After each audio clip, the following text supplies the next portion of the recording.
जब जंगल में आग लगती है तो न वो बरगद बचते हैं जो हवा को आंधी में तब्दील करते हैं, और न वो बांस बचते हैं जो आपसी रगड़ से चिंगारी पैदा करते हैं।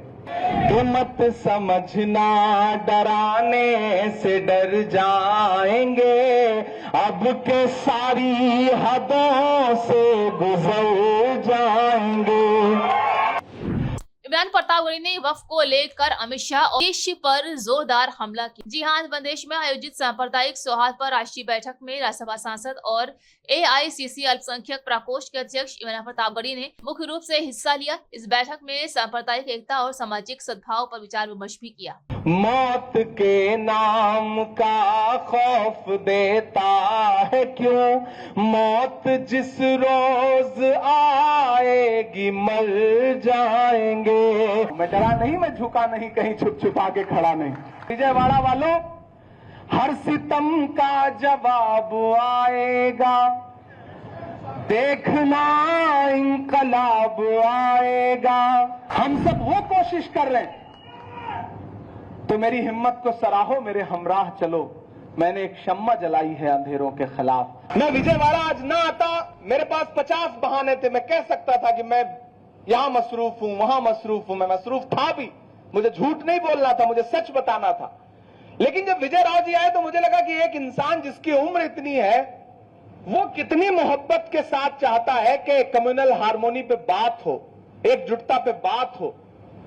मैंने कहा विजय राव जी आप चलिए, आप करिए प्रोग्राम, कुछ नहीं, मैं सीधे हाजिर होता हूं। मैं एयरपोर्ट पे उतरा, न तो चेंज करने गया, न मौका भी नहीं था, मैं सीधे आपके बीच में हाजिर हुआ। मुझे लगा कि आप सारे लोग पसीने में बैठे होंगे परेशान होकर के। तो साथियों, फिर कह रहा हूं कि बहुत लंबी चौड़ी तकरीर नहीं करना है। हालांकि ये कहते कहते मैंने लंबी चौड़ी तकरीर कर दी है काम भर की। तो आपसे बस ये गुजारिश करता हूं कि सिर्फ विजयवाड़ा तक इसको मत रोकिए। आंध्र प्रदेश में तो खुसूसी तौर पे आपके जो मौजूदा सीएम हैं, इन्होंने जिस तरह से अपने चेहरे से नकाब हटाई है, अपना रुख बदला है, इसको बेनकाब करने के लिए तो पूरे आंध्र प्रदेश के एक एक डिस्ट्रिक्ट में लोगों को जाके बताइए कि ये वही है कि जो अवतार में आए थे तो कह रहे थे कि नहीं हम कोई आपके खिलाफ काम नहीं होने देंगे, और अगले दिन जब बिल पेश हुआ तो ऐसे खामोशी के साथ उन्होंने सरेंडर किया ना कि कोई भी शर्मा जाए। तो अगर आज दिल्ली में नफरतें उफान पर हैं, तो उसमें सबसे बड़ा मैंने कहा ना 2 स्टेट। किसी बड़े बुजुर्ग ने कहा है कि जब जंगल में आग लगती है तो न वो बरगद बचते हैं, बरगद एक बहुत बड़ा दरख्त होता है, जब जंगल में आग लगती है तो न वो बरगद बचते हैं जो हवा को आंधी में तब्दील करते हैं, और न वो बांस बचते हैं जो आपसी रगड़ से चिंगारी पैदा करते हैं। तो ये जो बरगद हैं, इन बरगदों ने हवा को आंधी में तब्दील किया है। ये गुनहगार हैं, आने वाली नस्लें इनसे जरूर सवाल पूछेंगे, इसमें कोई दो राय नहीं। तो साथियों, आप सबको एक बार फिर से बहुत मुबारकबाद देता हूं, और यूनाइटेड फॉर हार्मोनी इस प्रोग्राम के लिए आप साथियों को एक बार फिर से विजय राव जी और उनकी पूरी टीम को और प्रशांत भूषण जी को सबको बधाई। बड्डे राव जी जिस तरह से इस उम्र में भी जो मोहब्बत के लिए उनका जज्बा है, बैठे हैं, निजामत कर रहे हैं, लंबा सा सफर तय करके आए हैं। मुझे लगता है विजय राव जी के लिए और बड्डे राव जी के लिए एक बार जोरदार ताली आपकी बजनी चाहिए। इन दो बड़ों की कोशिशें यकीनन बहुत बड़ी हैं। अच्छा, ये भी करना पड़ेगा, मुझे लग रहा था भाषण से काम चल जाएगा।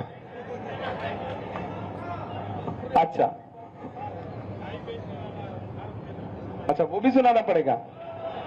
मुझे लग रहा है आज ही सारा हिसाब किताब आप लोग कर लेंगे। बहुत सारी नज़्मों के लिए साथियों ने हुक्म दिया है, अब मैं खुद फैसला नहीं कर पा रहा हूं कि मैं क्या सुनाऊं। मैं बस एक छोटी सी नज़्म सुना करके आपसे विदा ले लेता हूं।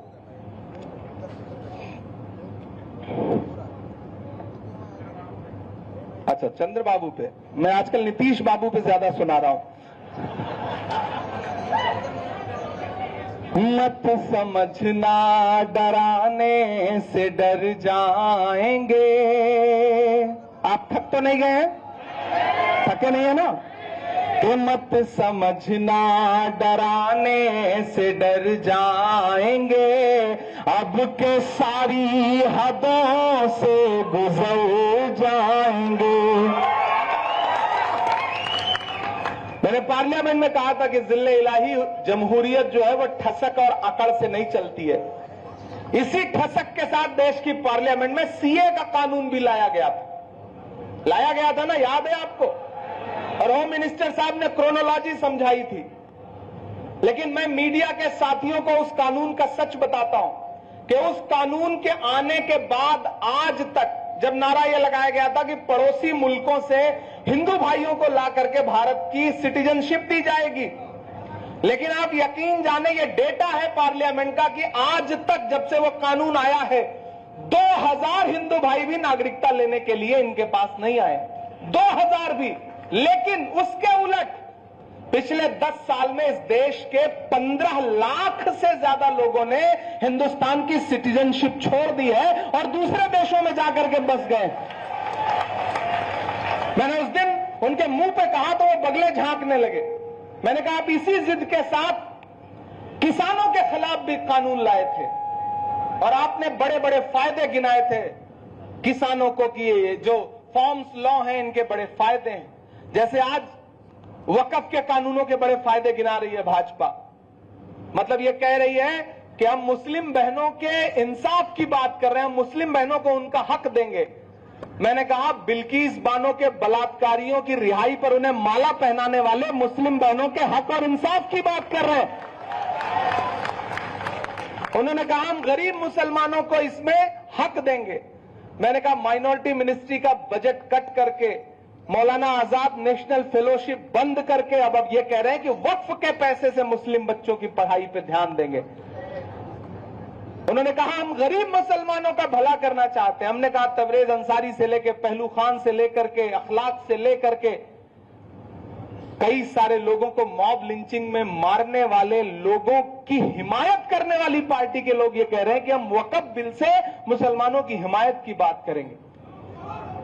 तो मेरे भाई, इसलिए मैं आपसे ये कह रहा हूं कि अल्लाह ये कहिए कि मत समझना डराने से डर जाएंगे, अब के सारी हदों से गुजर जाएंगे।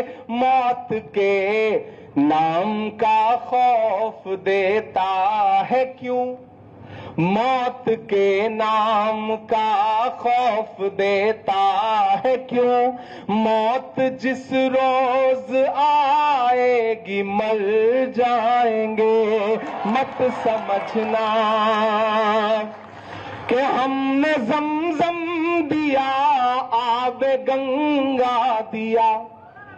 विजय राव जी के बुलाने पे इमरान यहां खड़ा है और हम सब मिलकर मोहब्बत की बात कर रहे हैं। शफी भाई के बुलाने पे प्रशांत भूषण जी अगर बैठे हैं और वो मोहब्बत की बात कर रहे हैं मोहित हसन साहब के साथ, तो यही तो वो हिंदुस्तान है जिससे डरती है भाजपा, जिन तस्वीरों को देखना नहीं चाहते हैं नफरत वाले लोग।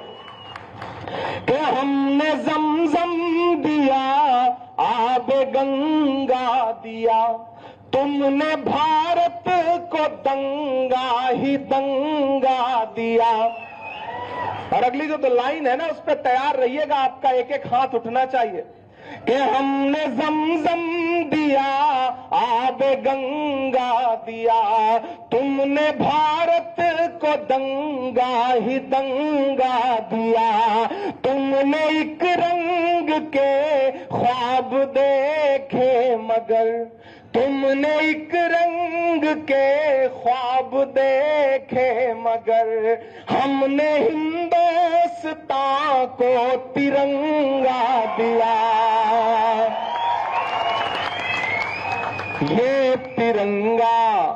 ये तिरंगा बदन पर लपेटे हुए, ये तिरंगा बदन पर लपेटे हुए, एक दिन इस ज़मीन में उतर जाएंगे। मत समझना डराने से डर जाएंगे, अब के सारी हदों से गुजर जाएंगे। और जाते जाते बस आपको आखिर में 2 मिनट की एक और छोटी सी नज्म सुना के विदा लूंगा। फिर कभी किसी मुशायरे में आऊंगा तो आपको शायरी सुनाऊंगा। आज मैं इस काम के लिए आया नहीं था, आज दूसरे काम के लिए आया हुआ हूं। जी जी जी जी, मैं सारे सुना देता हूं। अभी तो पीछे से मुझे दादा ने याद दिलाया, मैं पिछले दिनों गुजरात गया, जामनगर गया। और मैं जामनगर तब गया जब देश की पार्लियामेंट में एक दिन होम मिनिस्टर साहब रिप्लाई करते करते डॉक्टर बाबा साहब अंबेडकर के बारे में अपमानजनक बात कर गए।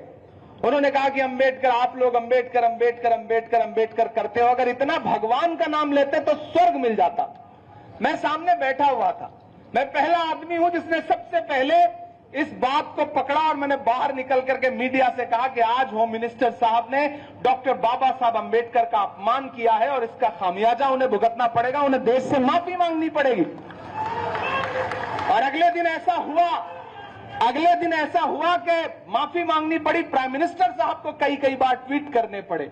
यह है डॉक्टर बाबा साहब अंबेडकर की ताकत।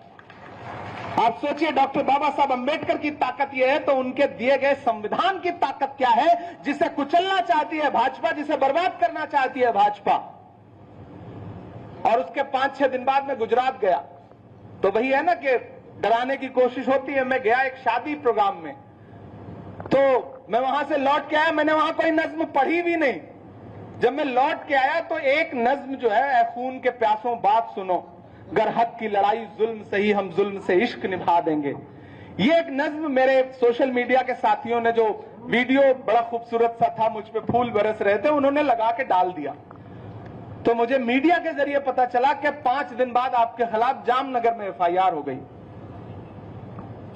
मैंने कहा अच्छा, अंबेडकर जी का बदला वहां से लिया जा रहा है। फिर मुझे कुछ लोगों ने कहा कि आप इंस्पेक्टर से बात कर लीजिए, SP से बात कर लीजिए, ये मुकदमा खत्म हो जाएगा। नहीं, मैंने कहा नहीं, बात नहीं करूंगा, इस मुकदमे को लड़ेंगे हम।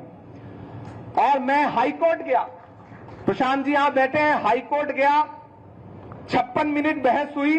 सब कुछ 56 में ही चल रहा है, 56 में ही 56 मिनट बहस हुई। जज साहब ने कहा कि नहीं, इन्होंने तो थ्रोन के खिलाफ, यानी कि सिंहासन के खिलाफ कुछ बोला है, इसलिए इनके ऊपर मुकदमा तो बनता है। और ये कहकर के मेरी पिटीशन खारिज कर दी। जब मेरी पिटीशन हाई कोर्ट से खारिज हुई तो मैंने कहा चलो सुप्रीम कोर्ट चलते हैं, लड़ेंगे इस बात को। और मुझे लगता है पहली बार ऐसा हुआ होगा कि एक नज्म को लेकर के फिर मैं सुप्रीम कोर्ट आया। और जब सुप्रीम कोर्ट में जस्टिस अभय ओक साहब और जस्टिस उज्जवल भुयान साहब के बेंच में वो मुकदमा गया, तो पहले दिन पहले मिनट में उन्होंने उसका ट्रांसलेशन पढ़ा और फिर हंसे और हंस के कहा कि क्या सरकारों के पास और पुलिस के पास माइंड नहीं है, उसको अप्लाई नहीं करते क्या ये लोग। और 2 हियरिंग के बाद उन्होंने जो हिस्टोरिकल जजमेंट दिया है, वो FIR भी क्वैश किया और 54 पेज का 56 से उन्होंने 2 कम किया, 54 पेज का एक ऐसा बेंचमार्क जजमेंट उन्होंने फ्रीडम ऑफ स्पीच पर दिया है। तो मैं लड़के आ रहा हूं, मैं डरा नहीं, मैं झुका नहीं, कहीं छुप छुपा के खड़ा नहीं। कि जख्म पर जख्म खा के निकले हैं, हाँ मगर मुस्कुरा के निकले हैं। जख्म पर जख्म खा के निकले हैं, हाँ मगर मुस्कुरा के निकले हैं। सर झुकाने का हुक्म जब आया, सर झुकाने का हुक्म जब आया, और भी सर उठा के निकले हैं। नारे हक लगा के निकले हैं, नारे हक लगा के निकले हैं। और विजयवाड़ा वालों, हर सितम का जवाब आएगा, देखना इंकलाब आएगा। जिन्हें ये लगता है कि 10 साल 15 साल 20 साल की हुकूमत में वो सब बदल देंगे, अपनी मर्जी का हिस्ट्री, अपनी मर्जी का इतिहास जो है वो देश के सामने रख देंगे, चंद सड़कों के शहरों के नाम बदलने से वो सारा निजाम बदल देंगे। दरअसल उन्हें पता ही नहीं है कि आप 10, 20, 25 साल के तारीख और हिस्ट्री की जो बात कर रहे हैं, ये हिस्ट्री बड़ी जालिम होती है, तारीख बहुत जालिम है। 50 साल और 100 साल 200 साल हुकूमत करने वाले लोग एक पन्ने में पलट जाते हैं और अगली हुकूमत आ जाती है। यह हिस्ट्री बहुत जालिम है, उन्हें यह बात समझनी पड़ेगी। और इसलिए मैं अलल ऐलान ये कहता हूं, मेरा यकीन है ये कि हर सितम का जवाब आएगा, देखना इंकलाब आएगा।